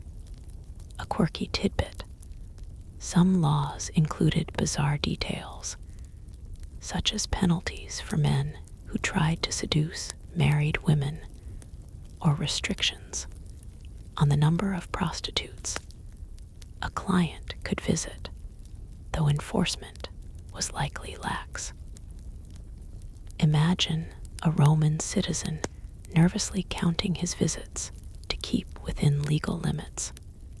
Legal texts also reveal tensions between public virtue and private vice, with laws sometimes designed more to shame or control than to punish outright. Trials for sexual offenses were public spectacles, often used for political gain or personal revenge. The laws reflect deeply ingrained gender inequalities, with women bearing the brunt of legal scrutiny and men often enjoying relative freedom.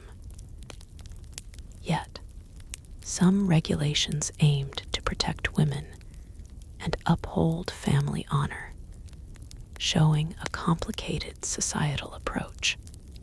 You might picture a Roman magistrate weighing the evidence, balancing moral expectations against political pressures, as citizens watched and whispered. The courtroom drama over sexual misconduct could be as thrilling as any gladiatorial fight. Scholars debate the real impact of these laws on behavior. Did they curb excess, or simply drive it underground? The interplay between law and desire remains a fascinating tension in Roman society. So as you imagine the rustle of parchment and the solemn voices of judges, remember that Rome's legal approach to sexuality was a mirror of its complex social values: strict, nuanced, and deeply human. You find yourself wandering into the subtle world of Roman love charms and magical practices, a realm where superstition, hope, and desire mingle in mysterious ways. Imagine the flicker of candlelight over small altars filled with curious objects: tiny dolls, inscribed tablets, and fragrant herbs, each promising a glimpse of control over the unpredictable heart. You probably won't survive the blend of faith and folly without a quiet smile or a raised eyebrow. Love magic was a common part of Roman life, with people turning to spells and charms to attract or bind lovers. A historical fact: archaeologists have uncovered numerous depictions, cursed tablets inscribed with pleas to gods or spirits to influence affection or fidelity. Historians still debate the effectiveness attributed to these rituals and how seriously Romans took them. Here's a quirky detail: some love charms included phallic amulets or or small figurines representing lovers, carried as talismans or placed under pillows to invoke desire. Imagine the ancient equivalent of a love potion or magic emoji. These magical practices blurred the lines between religion and superstition, often involving gods like Venus, Cupid, or obscure spirits. Rituals ranged from innocent prayers to elaborate ceremonies, reflecting a spectrum of belief and desperation. Love magic also reveals social dynamics. Women, in particular, were frequent practitioners, sometimes using magic to assert agency in relationships where they had little formal power. At the same time, the Church's later condemnation of such practices shows how attitudes toward magic evolved. Yet, in Roman times, it was woven seamlessly into everyday life. You might picture a nervous woman slipping a charm into her lover's cloak, or a hopeful man inscribing a tablet with secret words, hoping to sway fate in his favor. So as you imagine the flickering candles and whispered invocations, remember that Roman love magic reveals a timeless human desire to influence love's unpredictable course with a little help from the divine or the mysterious. You drift now into the fragrant, shadowy world of Roman perfumes and scented oils, luxuries that intertwined sensuality, status, and even health. Imagine a warm chamber perfumed with rare spices and floral essences, where delicate glass bottles glimmer in the soft light, their contents promising allure and confidence. You probably won't survive the intoxicating blend of history and scent without a deep, satisfied breath. Perfumes and oils were central to Roman grooming and sexual culture. A solid fact: Romans imported exotic ingredients like frankincense, myrrh, and ambergris from across the empire and beyond, using these precious scents in daily rituals and special occasions. Historians still argue about how accessible these luxury items were. Were they confined to the elite or enjoyed more broadly? Here's a quirky tidbit. Some Roman perfumes were so potent they caused headaches or allergic reactions, and people sometimes added surprising ingredients like animal fats or metals to create unique blends. Imagine a fragrance that smells divine, but might also be a little hazardous to your health. Scented oils were also used in massage and baths, enhancing intimacy and relaxation.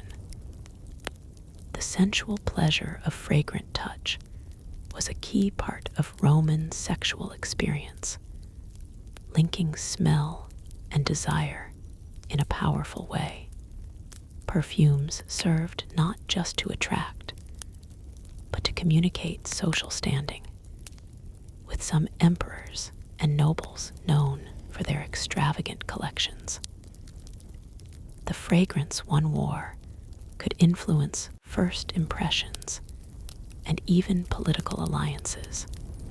At the same time, excessive use of perfume sometimes drew criticism as a sign of decadence or moral decline, especially from conservative voices. You might imagine the careful ritual of applying oils before a banquet or a rendezvous, the scent lingering like an invisible invitation Perfume was a language spoken without words. So as you breathe in the imagined notes of rose, cinnamon, and sandalwood, remember that Roman perfumes and oils were more than adornments. They were powerful tools of attraction, identity, and pleasure. You settle into the dim-lit corners of Roman taverns, places where drink, gossip, and flirtation flowed freely amid the haze of smoke and candlelight. Imagine wooden tables scarred by countless cups, the low murmur of conversations punctuated by laughter, and the occasional bold proposition. You probably won't survive the lively, sometimes raucous atmosphere without a knowing smile or a sleepy chuckle. Taverns or kopani were common social hubs for all classes, offering food, drink, and companionship. A historical fact, they were often associated with prostitution and gambling, making them hotspots for both pleasure and trouble. Historians still argue about the extent to which taverns were centers of vice versus vital community spaces. A quirky tidbit: graffiti found on tavern walls includes playful insults, romantic confessions, and crude jokes, ancient social media before Twitter or Instagram. Imagine a wall scribbled with Flavius is a hopeless lover, next to call me if you want a good time. The mix of patrons was diverse. Merchants, soldiers, freedmen, and slaves rubbed elbows, creating a lively, sometimes volatile mix. Women working in taverns often doubled as entertainers or sex workers, weaving commerce and desire in a delicate balance. Taverns were also places where political gossip and news circulated, with conversations sometimes turning heated or conspiratorial. The informal setting allowed social norms to loosen, fostering relationships that crossed usual boundaries. You might picture the flicker of oil lamps and the clink of cups, the scent of spilled wine mingling with sweat and roasted meats, as patrons flirted and plotted alike. At the same time, taverns were closely monitored by authorities concerned about public order, making them a site of tension between freedom and control. So as you imagine the lively buzz and the occasional outburst, remember that Roman taverns were vibrant spaces of human connection, where the messy mix of pleasure, survival, and social life played out in all its vivid colors. You drift now into the shadowy stories of Roman sex scandals tales that scandalized the empire's elite and rippled through gossip like wildfire. Imagine hushed conversations behind marble pillars and hurried whispers in opulent dining rooms as reputations hung by the thinnest of threads. You probably won't survive the juicy mix of power, betrayal, and desire without a smirk or a soft gasp. Roman elites were no strangers to scandal, with sexual indiscretions often weaponized for political gain. One solid fact: accusations of adultery, incest, and inappropriate liaisons could topple careers and ruin families, making private behavior a public weapon. Historians still argue about the accuracy of many scandalous reports, which which were sometimes exaggerated or fabricated by rivals. A quirky tidbit: some scandals involved outrageous claims, like an emperor accused of sleeping with his own sister, or senators hosting secret orgies. Whether true or not, these stories reveal how sex and power were inseparable in Roman political theater. Sex scandals were not just salacious gossip. They reflected deeper anxieties about morality, social order, and the dangers of unchecked desire among the powerful.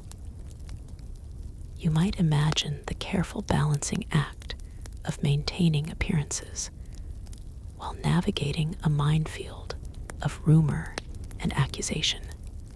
The role of women in these scandals was complex. Some were vilified as temptresses, others as victims or pawns, highlighting the gendered nature of Roman society. At the same time, public fascination with scandal reveals an enduring human appetite for stories where desire and danger collide, a theme as relevant today as 2 millennia ago.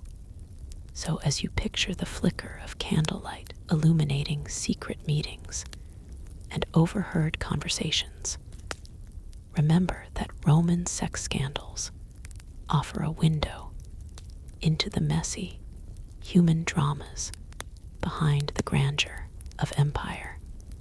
You find yourself slipping into the quiet shadows of Roman widowhood and remarriage, where loss, desire, and social expectation entwine in unexpected ways. Imagine a woman draped in black, her morning rituals mingling with whispers of new romances and carefully negotiated futures. You probably won't survive the delicate balance of grief and renewal without a gentle sigh or a thoughtful nod. Widows in ancient Rome occupied a unique social space. A solid fact: Roman law often granted widows property rights and a degree of independence rare for women. But societal pressures pushed many toward remarriage to secure family alliances.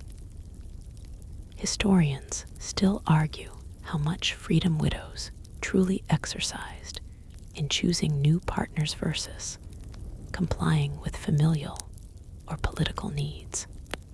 A quirky tidbit: some widows hosted salons and gatherings that became centers of intellectual and social life, wielding influence through conversation and patronage. Imagine a widow deftly managing her household while subtly shaping Roman cultural trends behind the scenes. The transition from mourning to remarriage was governed by rituals and expectations too soon, and gossip might spread too late, and financial or social instability loomed. This tightrope walk affected not only the widow, but her children and extended family. You might picture quiet evenings punctuated by secret meetings, or the exchange of letters, where grief softened into hope or strategic alliances. The tension between personal desire and public duty colored these moments with complexity. At the same time, widows sometimes faced suspicion or criticism if their behavior deviated from norms, highlighting the gendered scrutiny of sexuality and mourning. So as you imagine the flickering hearthlight and the soft murmur of confidences shared in shadowed rooms, remember that Roman widowhood was not just an end, but a nuanced beginning. where love, loss, and society intertwined in intricate dance. You drift softly into the world of Roman marriage customs, where duty, desire, and social expectation weave a complex tapestry. Imagine yourself at a grand wedding feast, the clinking of cups blending with hushed conversations about love, alliances, and the future. You probably won't survive the delicate dance of romance and obligation without a quiet smile or a thoughtful pause. Marriage in Rome was primarily a social contract designed to secure family lineage and political ties. A solid fact: Roman marriages were often arranged, with little emphasis on romantic love, though affection could grow over time. Historians still argue about the degree to which marriage involved genuine emotional connection versus purely pragmatic concerns. A quirky tidbit: wedding ceremonies included rituals like the bride's hair being styled in 6 braids, and the groom carrying her over the threshold, superstitions meant to protect against evil spirits. Imagine the nervous bride, fumbling with unfamiliar customs while everyone watches. Divorce was surprisingly common and relatively easy for men to initiate, reflecting a pragmatic attitude toward marriage. Women, however, faced more social challenges when divorced, underscoring gender inequalities. Romantic poetry and literature sometimes celebrated idealized love, contrasting with the often transactional reality of marriages. This tension reveals a society negotiating between tradition and personal desire. You might picture quiet moments stolen amidst public ceremony, where couples shared glances or secret smiles, hinting at private feelings beneath social performance.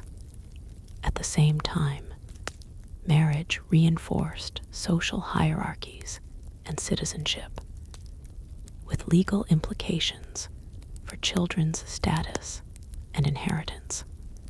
So as you imagine the flicker of torches and the murmur of well-wishers, remember that Roman marriage was a multifaceted institution, a blend of duty, love, and social strategy that shaped lives in profound ways. You find yourself quietly exploring the role of eunuchs in Roman sexual and social life, a topic that blends mystery, power, and taboo in equal measure. Imagine a figure moving gracefully through palace halls, whose presence commands attention, yet invites questions about identity and influence. You probably won't survive the subtle intrigue without a gentle shiver of curiosity. Eunuchs, castrated men often employed in households and imperial courts, played complex roles beyond their physical alteration. One solid fact: many served as trusted advisors, guardians, or entertainers, their unique status granting them access to intimate spaces forbidden to others. Historians still argue about the origins and prevalence of eunuchs in Rome, especially compared to Eastern traditions. A quirky tidbit: some eunuchs were rumored to possess magical or supernatural abilities linked to their perceived otherness. Imagine whispers of a palace eunuch whose charms or counsel could sway emperors, Their sexual status placed them outside conventional male norms, leading to ambiguous social positions. While often excluded from traditional masculinity, some eunuchs wielded significant political power and influence, navigating court intrigues with skill. The process of castration itself was taboo and controversial. Yet the demand for eunuchs reflected complex social and sexual dynamics within elite Roman circles. You might picture a eunuch as both outsider and insider, simultaneously marginalized and indispensable, embodying contradictions that reveal much about Roman attitudes toward gender and sexuality. So as you ponder the quiet footsteps and knowing smiles of these enigmatic figures, remember that eunuchs occupied a unique, often misunderstood place in Rome's sexual and social landscape, a testament to the empire's layered complexities. You settle softly into the intricate world of Roman sexual taboos and cultural limits, those unspoken lines that shaped desire and defined propriety in a civilization both open and guarded. Imagine the tension beneath polite conversation, the careful navigation of what was allowed, forbidden, or simply unmentionable. You probably won't survive the delicate balance of curiosity and caution without a slow, thoughtful breath. Roman society had clear boundaries governing sexual behavior. Taboos around incest, bestiality, and public indecency were strictly enforced. One solid fact: while some acts were tolerated privately or in certain contexts, public transgressions could provoke severe legal and social consequences. Historians still argue about how rigid these taboos really were and how much they shifted over time. Here's a quirky tidbit. Some taboos were surprisingly specific, like prohibitions on touching certain sacred animals, or the belief that speaking about sex during meals could bring bad luck. Imagine trying to enjoy dinner without uttering a single suggestive word. Taboos often served to reinforce social hierarchies and gender roles, policing behavior to maintain order. Violations were not just moral failures, but challenges to the community's structure. At the same time, literature, art, and gossip reveal how these boundaries were tested, mocked, and sometimes deliberately crossed, highlighting the tension between desire and decorum. You might picture whispered jokes behind closed doors, or the careful choice of words in a public forum. As Romans danced around these delicate limits, so as you let the soft shadows lengthen and the night deepen, remember that Roman sexual taboos were less about repression and more about balance, guardrails on the road of human desire, guiding but never fully containing the complexity of the heart. You ease now into the complex and surprisingly candid world of same-sex relationships in ancient Rome, where desire, identity, and social hierarchy intertwined in ways that might challenge modern assumptions. Imagine the dim glow of a tavern, where whispered conversations and furtive glances hint at relationships both tender and fraught. You probably won't survive the nuanced mix of acceptance and prejudice without a soft smile or a reflective pause. Romans had a layered view of same-sex desire, often focused less on gender identity as we understand it today, and more on roles and power dynamics. A solid historical fact: Roman society tolerated same-sex relationships primarily when a freeborn male citizen maintained the dominant, active role, while the passive partner was often a slave, prostitute, or lower status male. Historians still debate how these norms affected genuine affection and community among same-sex couples. Here's a quirky tidbit. Graffiti in places like Pompeii reveals humorous and explicit declarations of love or lust between men, including nicknames and playful insults. Imagine stumbling upon an ancient text message carved into a wall, as blunt and cheeky as today's emojis. Social acceptance was also complicated by concerns about masculinity and citizenship. Freeborn men risked losing status if perceived as passive partners, revealing a culture deeply invested in roles rather than orientation. Women's same-sex relationships were less documented, but likely existed under similar social constraints. Romantic and erotic poetry sometimes celebrated male love with beautiful, emotional language, showing that desire transcended rigid societal roles in private expression. You might picture secret meetings in quiet gardens or whispered promises beneath the flicker of lamplight, where affection and risk walked hand in hand.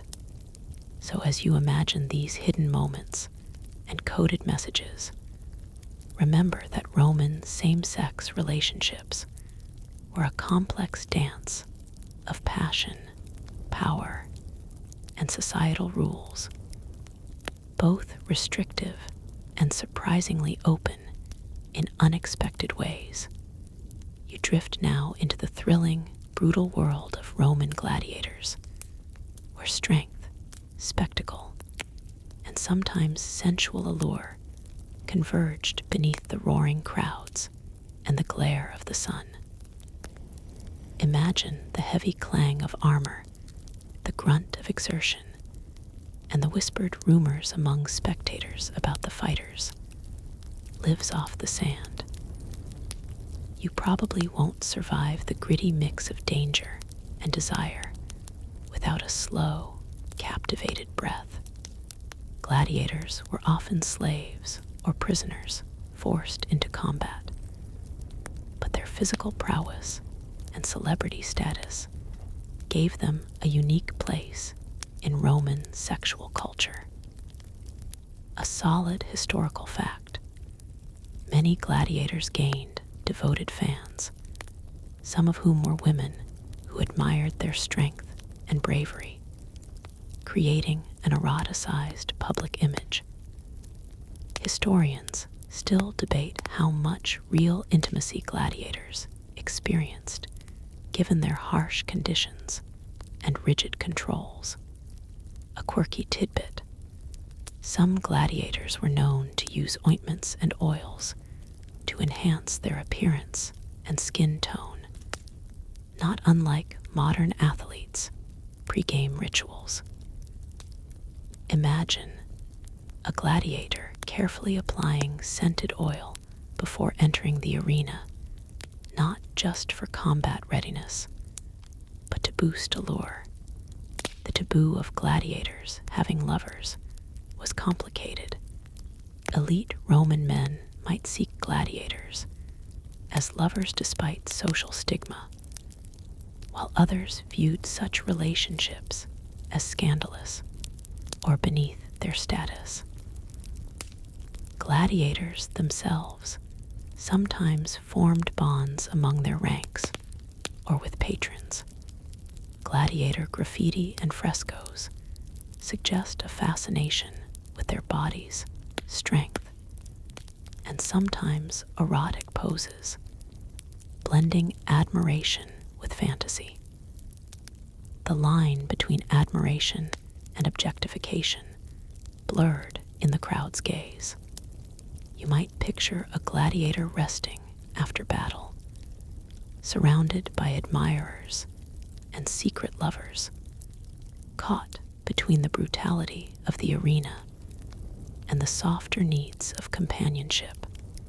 So as you listen to the imagined clash of swords and the crowd's roar fading into hushed whispers, remember that gladiators embodied a potent mix of danger, spectacle, and sexuality, a dramatic symbol of Rome's complicated passions.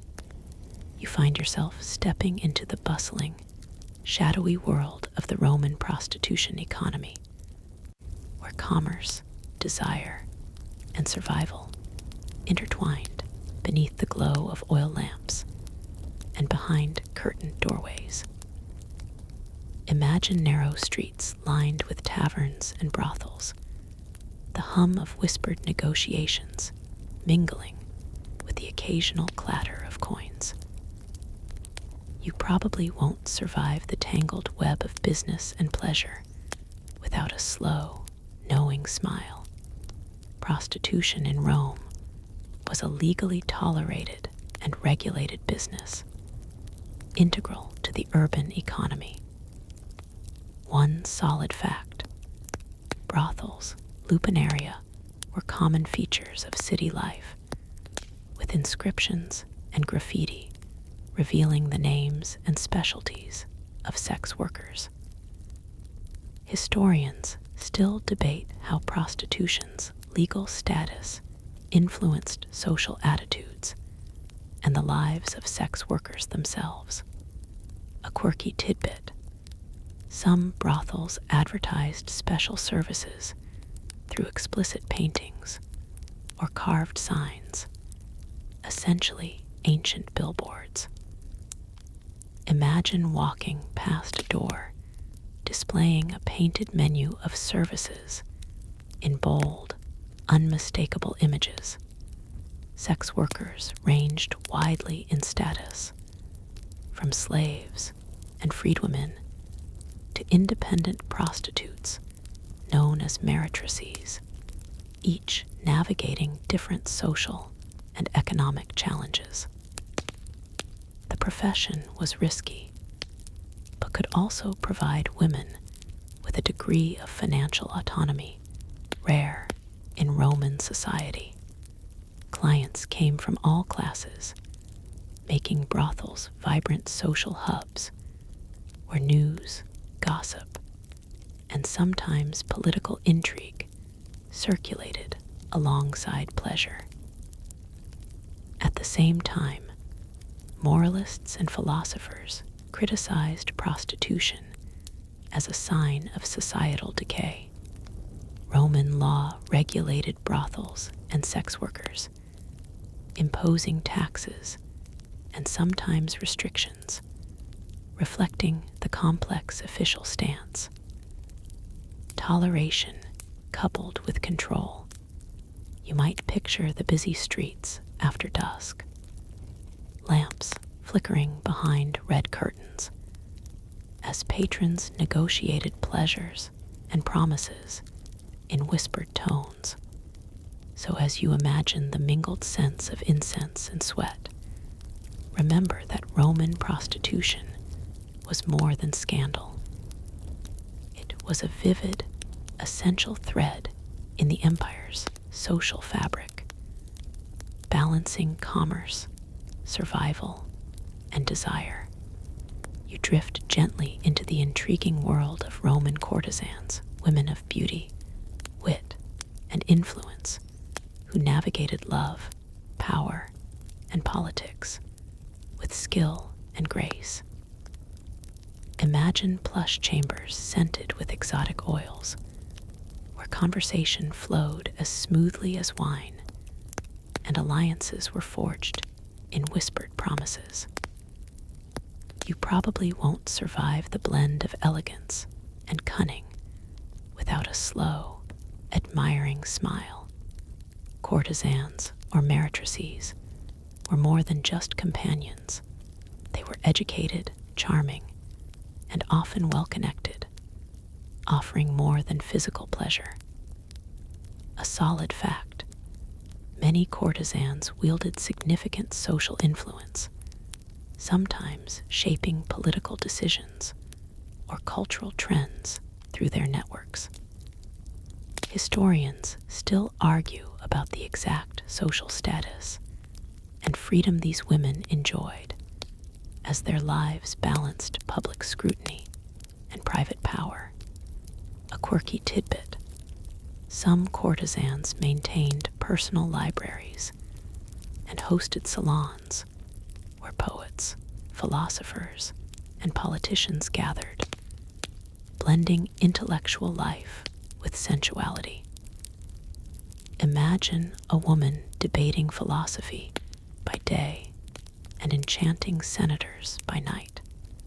The role of courtesans highlights the complex intersections of gender, class, and sexuality in Rome, where women's power often came through their ability to attract and influence men in elite circles.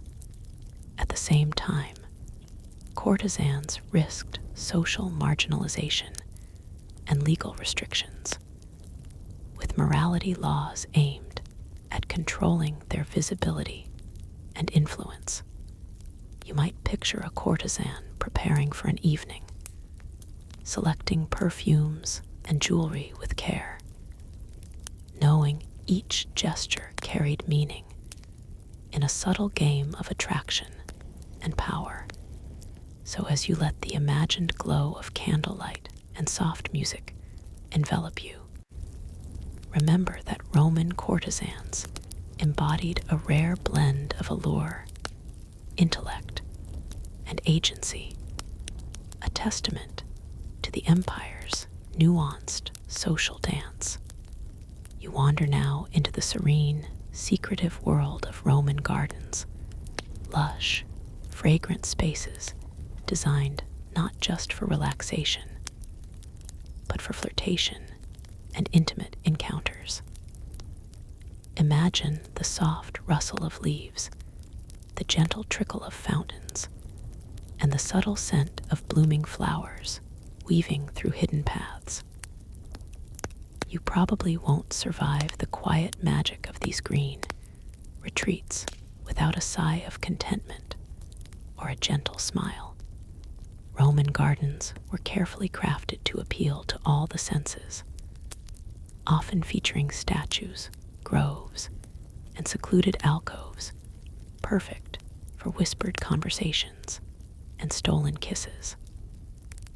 A solid fact: wealthy Romans invested heavily in gardens at their villas, designing them as extensions of their homes and social lives. Historians still debate how much these gardens functioned as private romantic sanctuaries versus public displays of status. A quirky tidbit: some gardens included erotic sculptures and fountains shaped like mythological creatures, blending art, nature, and sensual symbolism. Imagine wandering past a fountain shaped like a satyr, its water playfully spraying a mischievous message. Gardens were also venues for poetry readings, philosophical discussions, and secret rendezvous, where the natural world provided a backdrop for human passions. You might picture a couple slipping away from a noisy banquet into the cool shade, their laughter mingling with the bird song and the rustle of vines.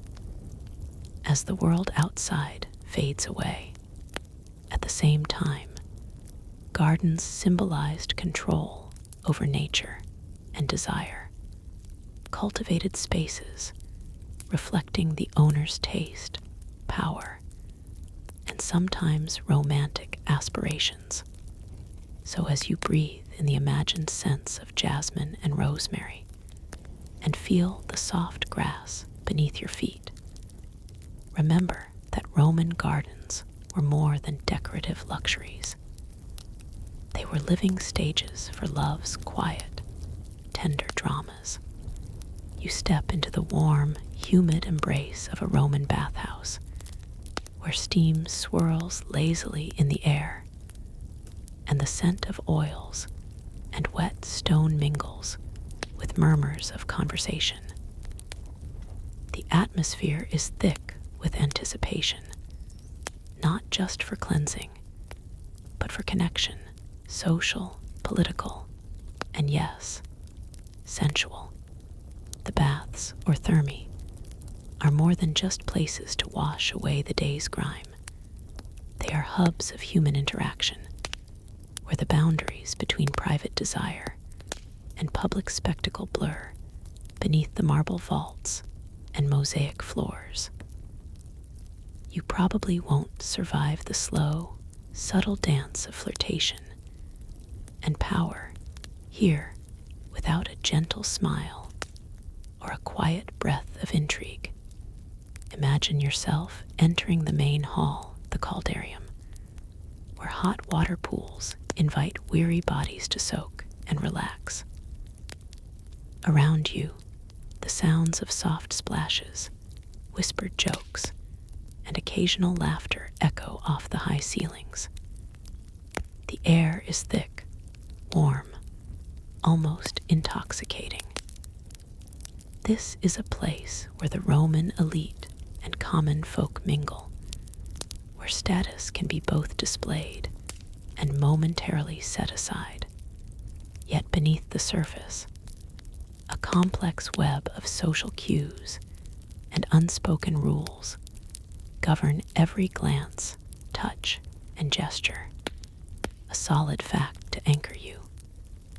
Roman baths were architectural marvels, featuring a sequence of rooms with varying temperatures: frigidarium, cold room, tepidarium, warm room, and caldarium, hot room, designed to invigorate the body and mind. People moved from one chamber to the next, each step a slow ritual of cleansing and socializing. Historians still argue about how much sexual activity actually occurred in the baths, but it's clear these spaces fostered close contact and opportunity.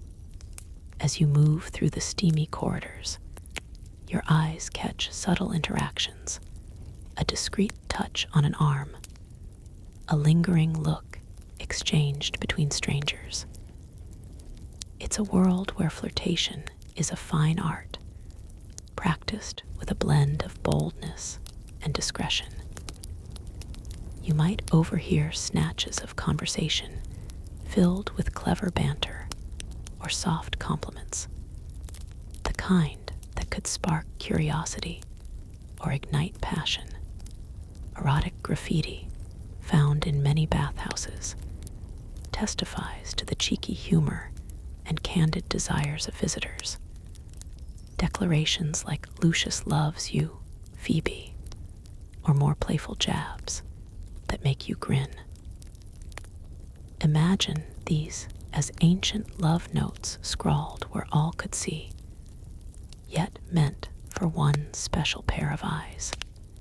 Quirky details reveal the bathhouse as a stage for subtle power plays.